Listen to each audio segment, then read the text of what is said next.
Welcome to Burlap Teachers. Enjoy the video. In this video, I will explain how to play Soldier Poet King on the recorder. First, let's cover the essentials. Hold your recorder with your left hand at the top and your right hand at the bottom. Ensure all holes are fully covered by the pads of your fingers to create a clear sound.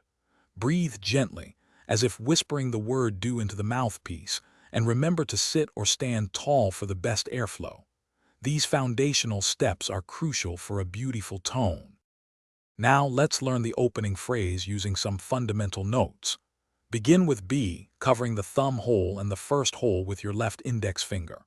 For A, simply add your left middle finger to cover the second hole. To play G, add your left ring finger to cover the third hole. Practice transitioning between B, A, and G slowly, aiming for a smooth, connected sound. Repeat this sequence several times to build muscle memory. Let's expand our melody by introducing a couple more notes. For high C, cover only the first hole with your left index finger, leaving the thumb hole open. To play D, use your right hand to cover the first three holes, keeping your left thumb open. Now, try to integrate these notes with B, A, and G. Focus on a consistent rhythm, counting out 4 beats per note if that helps.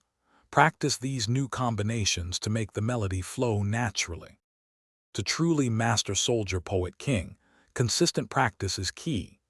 Break the song into smaller, manageable sections, perfecting each one before combining them.